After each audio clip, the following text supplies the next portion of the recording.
Labor News Conference. Welcome to another edition of Labor News Conference, a public affairs program brought to you by the AFL-CIO. Labor News Conference brings together leading AFL-CIO representatives and ranking members of the press. Today's guest is Andrew J. Biemiller, Director of the AFL-CIO Department of Legislation. The Republicans and Democrats have now shaped their 1976 platforms.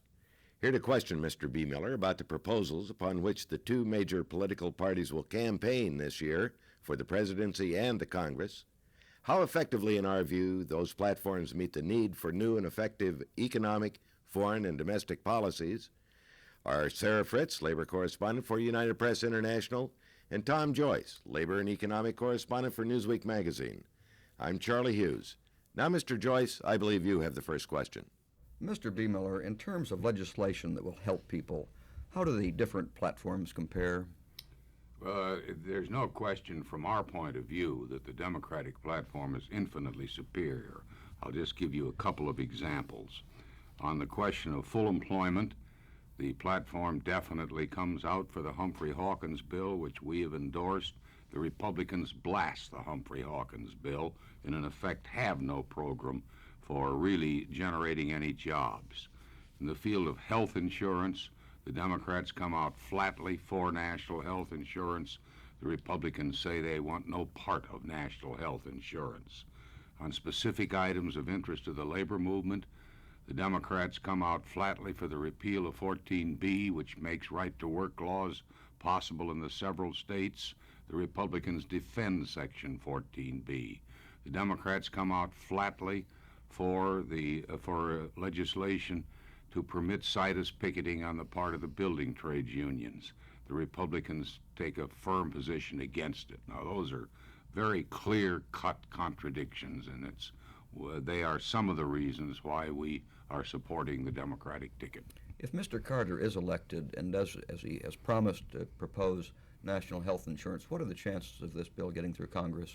I think with the White House backing a bill, there's an excellent chance of passing national health insurance. This is a matter that, as you know, we have been working on for many, many years. It happens to be of personal interest to me because I was the co-author of the legislation way back in the Truman days, and we've been working on this so long, and I think every evidence that we have from the country as a whole is the fact that the people do want a system of national health insurance, and I think we'll get it. Mr. Biemiller, the Republicans claim that the programs promised in the Democratic platform will cost $200 billion more in federal expenditures each year. How do you respond to that claim? Well, in the first place, I don't know what kind of mathematics they're using because it just isn't true. In the second place, the only way you're ever going to get a balanced budget, which is the other side of the coin that the Republicans keep yammering on, is when you do get to a period of full employment.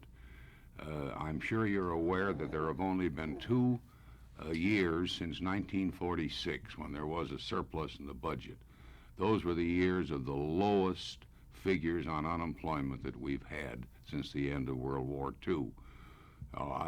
This poppycock and this numbers game about how much things are going to cost, frankly, is not, in our opinion, the important issue here. The important issue is, are you going to have programs that A, will bring about full employment, and B, that will, in many other ways, look out for the welfare of the American people? The Democratic platform does not actually mention the Humphrey-Hawkins bill. Do you know why? I haven't any idea, but they certainly spell out the Humphrey-Hawkins bill in detail in the platform. The detail is there. With a Democratic president who was committed to that kind of approach, would you actually need the bill? Well, you have to have a bill, yes, because otherwise there's no way of making certain that the president will present all of the factors that are needed to the Congress.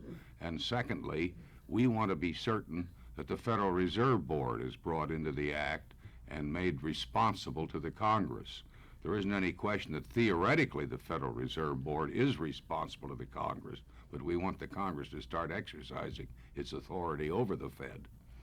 Mr. Biemiller, without something like Humphrey-Hawkins, is there any way of solving the current unemployment dilemma that's been plaguing us for so long?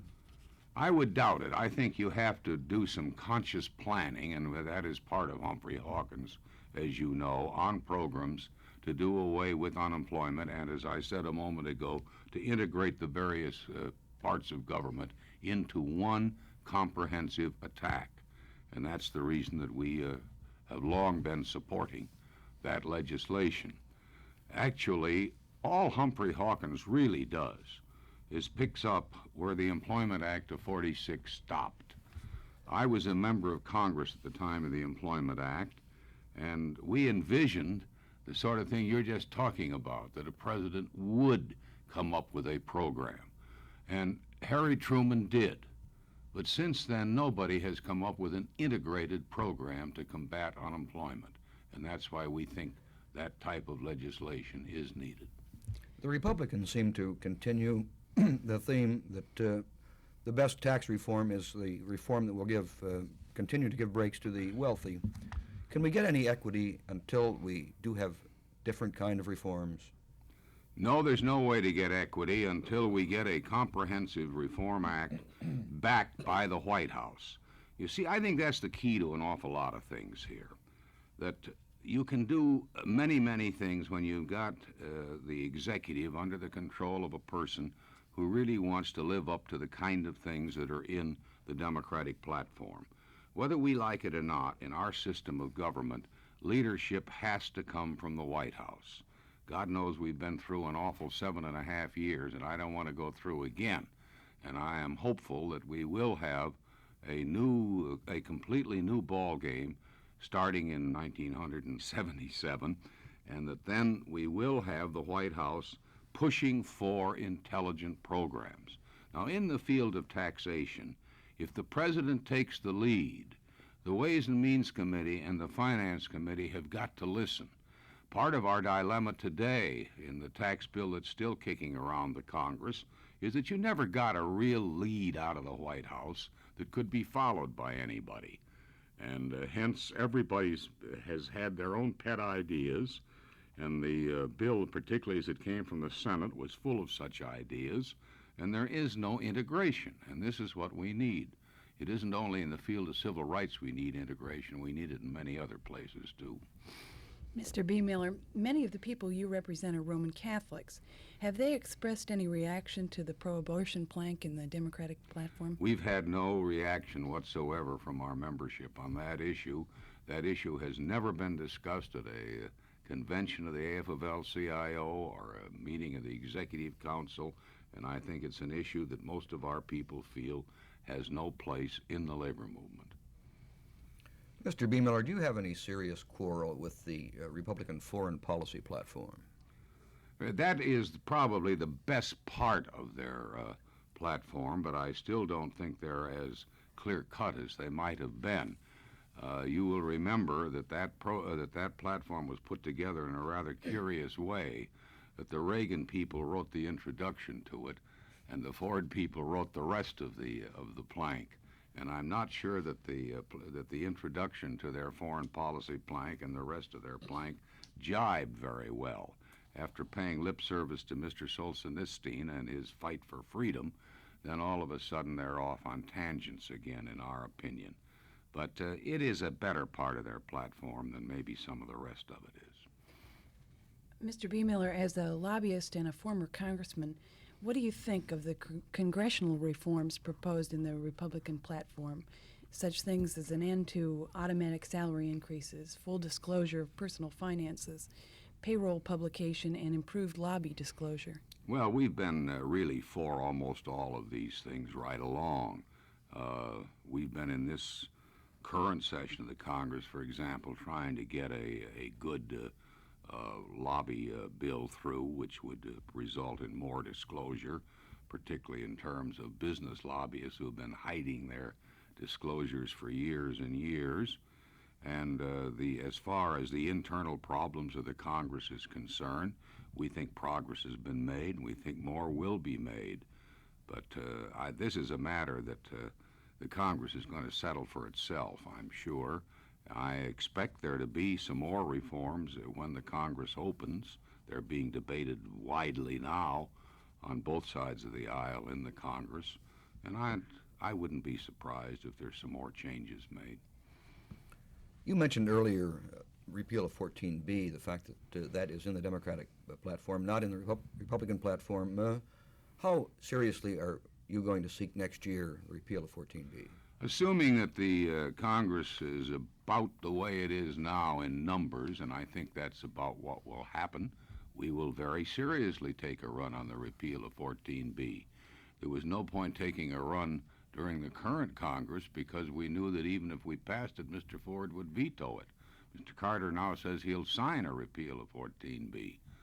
So you can look for us to really put a drive on to repeal 14B and put an end to right-to-work laws in the several states that now have them. Mr. B. Miller, unlike the Republican platform, the Democrats suggest that wage and price controls might again be needed in the next 4 years. How does this square with the AFL-CIO position? Well, AFL-CIO has said two very firm things in the presentation we made to both parties. The first one is we do not want any latent authority placed in the hands of the president so that he can just willy-nilly slap on controls whenever he feels like it. We had that experience with Mr. Nixon. We don't want to go through it again because we know we come out on the short end of the stick. On the other hand, we also said in our presentation that if by any chance, and we don't think this would happen if we had a full employment bill, the country should get into horrible economic doldrums, we would be willing to listen to a full-fledged control program which is not directed just at the labor movement, and that essentially is what the Nixon program was, but calls for sacrifices across the board. We have been taking that position since 1966. But so far, we've never found anybody who is willing to propose an across-the-board control system where everybody would have to sacrifice. This we have no objection to, providing it's even-handed. But I repeat, as I said in opening my answer to your question, Ms. Fritz, that we do not want standby authority in the hands of the president. But doesn't the Democratic platform suggest the possibility of standby authority? I don't read it that way, and we would certainly resist it if they tried it. You know, I'm sure you're under no illusions that we're just arbitrarily and willy-nilly go along with anything in the Democratic platform. We think, by and large, it's a much better platform. But where we differ with Democrats, as we have from time to time, we'll continue to differ with them. We had a big fight in recent sessions of the Congress on this question of controls. And we threw everything we had into making sure that standby controls were not revived, and we won. Mr. B. Miller, a number of economic thinkers have been warning us that unless something is done to prevent the big oil companies from taking over all forms of energy, we are going to be in serious economic trouble in this country. The Democratic platform does recommend some kind of divestiture. The Republican platform wants to continue the same policies. What is the AFL-CIO's position? The AFL-CIO has long been on record for divestiture, both vertically and horizontally. To date, the only real movement in the Congress has been on the part of some Democrats for vertical divestiture. I think probably, as important as that is, that the more important issue is on horizontal divestiture to do just the point you were talking about, to stop big oil companies from getting control of every source of energy. That's what we mean by horizontal divestiture. Vertical divestiture simply means separating the various functions in the processing of oil. But the horizontal one is the one that I think we're going to have to keep a close eye on, and I would hope the next Congress will get busy on horizontal divestiture. On another question of deep importance in this country, that of gun control, a number of your members are hunters who correctly, properly use firearms, not for illegal purposes. How do you feel about handling the gun control problem? We are on record for handgun control, making it clear that we're not talking about intelligent use of rifles or anything of the sort. I don't know what's going to happen on this issue. Many Americans have been completely fooled, I think, by the National Rifle Association on this question. I think there is, again, plenty of evidence that if you really go down to the people themselves, everybody on the issue, that there is sentiment for handgun control. It'll be a rough fight in the next Congress, in my opinion. Mr. B. Miller, you mentioned that the AFL-CIO does not accept this Democratic platform willy-nilly. Where specifically does this platform fall short, and where does it go too far for you? Well, it doesn't really go too far anywhere except in the inference that you made a little while ago that somebody might think that that the platform legitimatized standby controls. That would be our biggest argument with them. We think there are also some gaps in many in the platforms of both parties, just subjects that we're interested in, that aren't mentioned, but that doesn't stop us from trying to pass such legislation. I think there's also an interesting thing, for example, where the Democrats came to life this time and were dead 4 years ago. 4 years ago, there was absolutely no mention of problems of the maritime industry in the Democratic platform. This year, and the Republicans had a very full platform.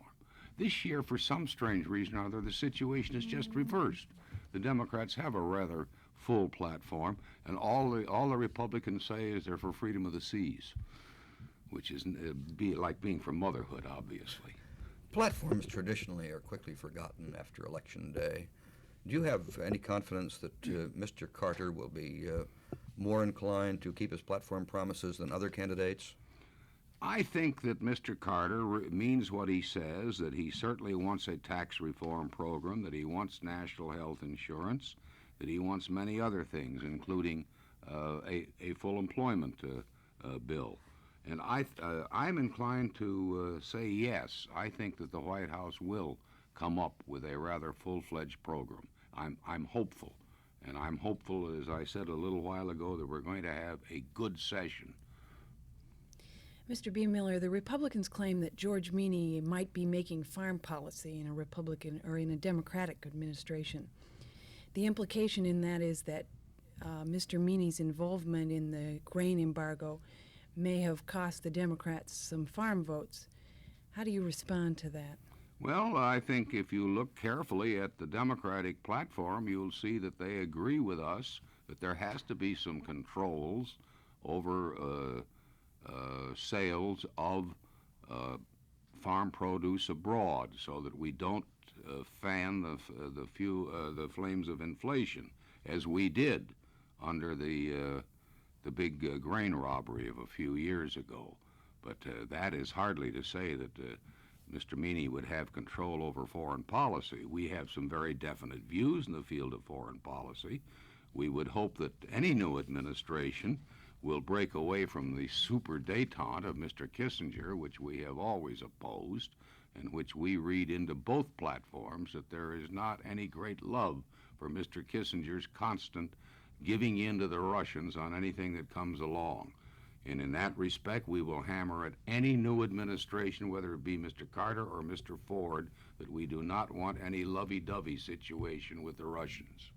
Mr. B. Miller, the Republicans charge that if the welfare programs under the Democratic platform were indeed implemented, that the cost would be astronomical. How do you feel about this? Well, I don't see that there's any great difference between the program they've got and the one Mr. Nixon tried to sell to Congress about 7 years ago through H.R. 1, and I don't see where there'd be any astronomical jump whatsoever. Thank you. Today's Labor News Conference guest was Andrew J. B. Miller, Director of the AFL-CIO Department of Legislation. Representing the press were Tom Joyce of Newsweek magazine and Sarah Fritz of United Press International. I'm Charlie Hughes, inviting you to listen again next week. Labor News Conference is a public affairs production of the AFL-CIO, produced in cooperation with the Mutual Broadcasting System.